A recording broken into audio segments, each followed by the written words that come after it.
What's up, everyone? Daniel Watros here. I'm here in my kitchen in Orange County, and you are on the first episode of Cooking With. The goal of the show is to teach my guests how to create their favorite passion foods. Joining me on the show is my good friend and housemate, Jackson Bryans. What's up, Jackson? Hey, man. Thanks for joining the show. Yeah, good to be on. So, of course, tell me about your favorite passion food. So I just always grew up with mac and cheese, mostly from the box and stuff, but I figured it might be time to upgrade to something more substantial. This stuff right here? Yeah. We don't want any of that. You ready to go? Yeah. All right, so this is gonna be a stovetop mac and cheese instead of a baked mac and cheese, because like when you get fancy, sometimes you want to do baked mac and cheese. That's how I grew up with mac and cheese when it was on the fancier end. And also when you cook bacon, you usually do it on the stove, right? Right. So we're also gonna flip that as well. We're gonna bake the bacon. Okay. We got our pot here. I need to heat it up to medium high, so 6 or 7 depending on your stove. And while that's going, we're gonna get everything organized here. I got the oven ready to go. So we're gonna actually go ahead and get this bacon rolling. I sprayed the pan spray so it wouldn't stick. Put that one in as well. And then we're gonna set the timer for 10 minutes, 400 degrees, and you have bacon. So the pan it's pretty hot here. So we're gonna throw in 2 tablespoons of butter. And what we're doing right now is creating a roux. It's gonna be a base for the cream and the cheese. Okay. What does it say? What's it This called? is a roux. A roux. It's a combination of flour and butter. So now the butter is melted. Okay. And we're gonna add 2 tablespoons of flour. Just like that. And we're gonna mix it together for about a minute. We'll make sure it's all together. And it does its thing, the science or whatever.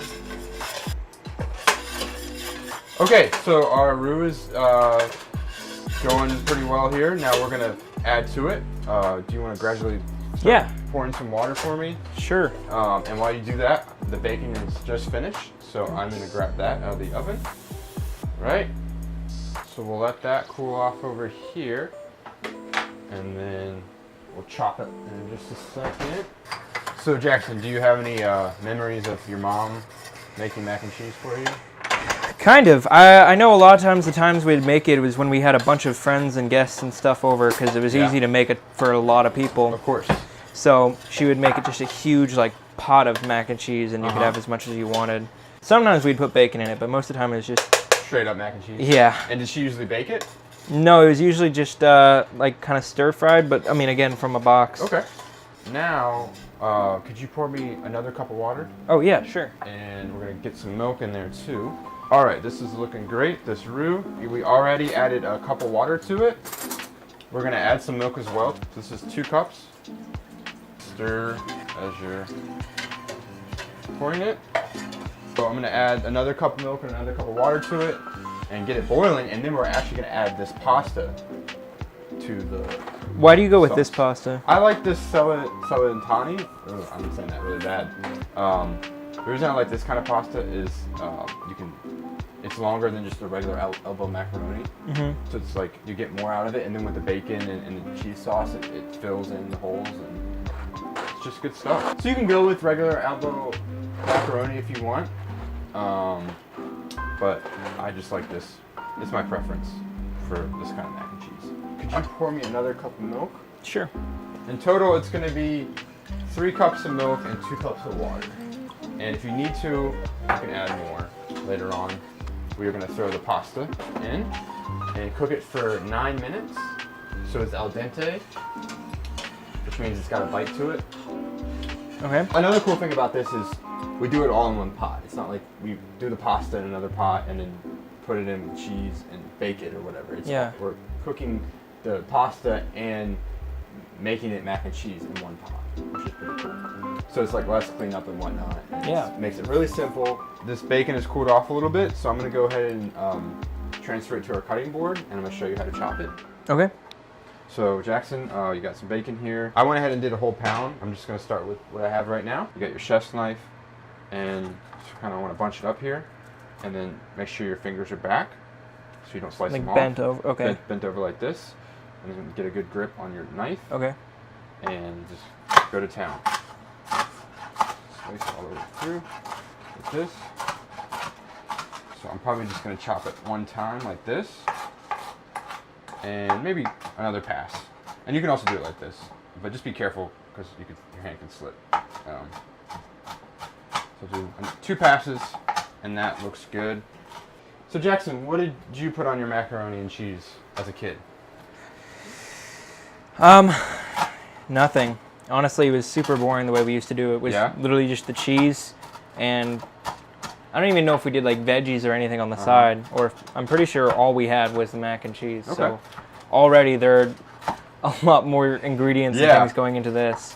This is definitely an elevated version, but you don't have to add the bacon, and you see there's parsley here at the end, and I'm gonna do some fancier cheeses. You can just do straight up cheddar, and that's it. I would recommend doing the pasta cooking and the overall sauce this way, but everything else is kind of added, and it's a little more expensive, so you can do it pretty simple if you want. Jackson, can you go ahead and add our spices?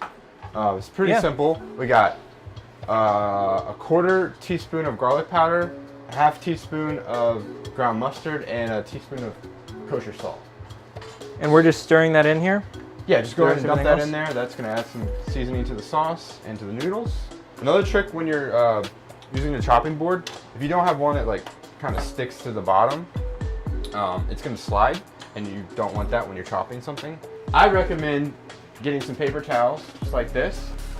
2 or 3 will do. Fold them up, and then you're just going to wet them. Squeeze out the excess water, and then just throw it under your cutting board, so then it doesn't slide. So just so you just set it like that, flat. Put the cutting board on there, and now the cutting board's not going to slide, and you're not going to cut your hand off. Okay, yeah, So that sounds good. A good thing, right? Yeah. Awesome. So this bacon's chopped, and it's good timing. So now that's ready to go. We're going to throw the noodles in there. You want to do the honors, Jackson?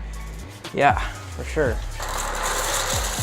Give it a good stir, and we will set our timer for 9 minutes.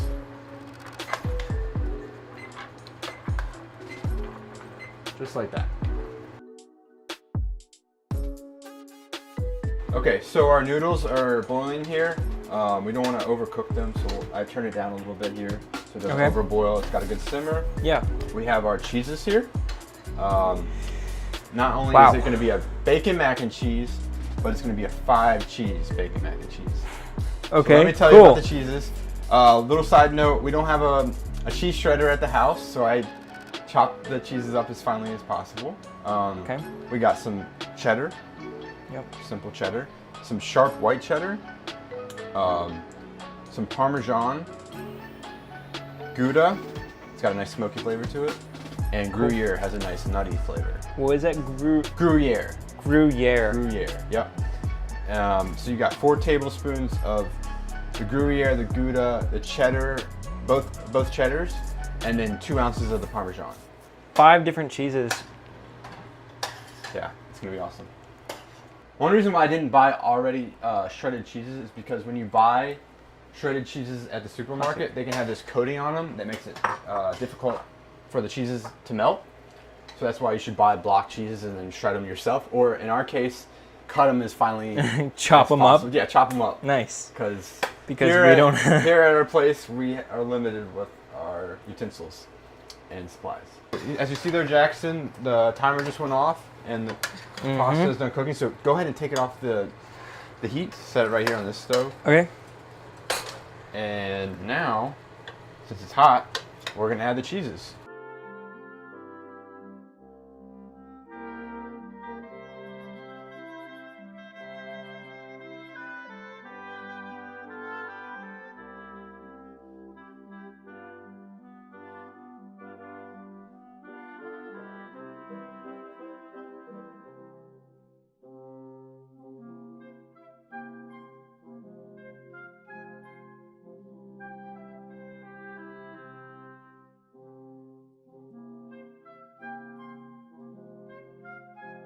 The smell of cheese is freaking overwhelming me right now. We still are adding bacon soon, right? Yeah. I think what we're gonna do, instead of adding the bacon inside the mac and cheese, we'll put some on top. Okay. And some parsley at the end. Because I don't want to add the bacon to the whole batch because it could overpower the mac itself. All the flavors could get in there, and then you're gonna taste the mac and cheese, but you're probably gonna taste bacon first. mainly bacon. Yeah. Okay. So then just by putting a little bit on top, you still get that flavor and that crunch, but it's not Cool. throughout the whole dish. You can take it off the stove. Very creamy, gooey deliciousness right there. Jackson, are you ready to eat this thing? Yeah. Let's do it. Let's serve it up.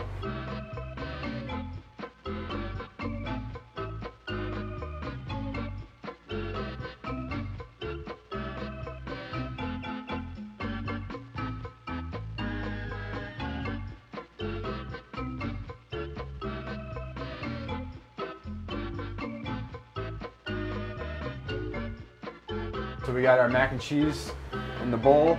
Now for the finishing touches, we're gonna add some bacon and parsley.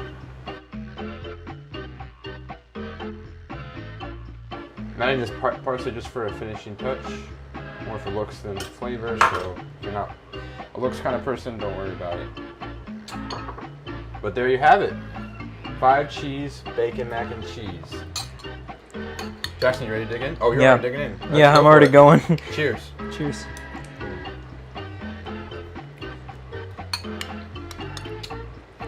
Oh my gosh. This is so good. What the heck? Yeah. It's like all of childhood, but also way fancier and also way more, I don't know, wholesome feeling. Mm-hmm. It just doesn't feel like it came out of a box. I mean, it didn't. Right. But it doesn't taste like it came out of a box or Not come out anything. of a box. Yeah. Yeah, I mean, I could eat this every day, dude.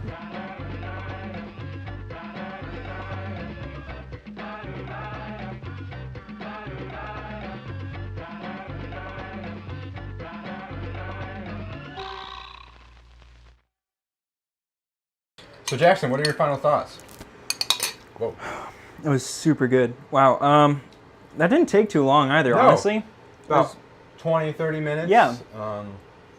You know, you get shredded cheese, it's even quicker, and you can make it cheaper by just getting simple cheeses. Like, I would even recommend just doing a regular cheddar and then a sharp cheddar, doing like 16, 20 ounces total of that, and that would work. Yeah, and everything like seemed like something I could pick up anywhere. Like, I don't know. I didn't have to go hunting out for ingredients or anything like that. In any And there weird wasn't any grocery store. skills that you couldn't Yeah. learn on the fly, like Yeah, it I was showed you. Cutting and stirring. Yeah, that's basically it. But with all that cutting and stirring, we made magic. Thanks so much for watching, guys, and stay tuned for next week's episode.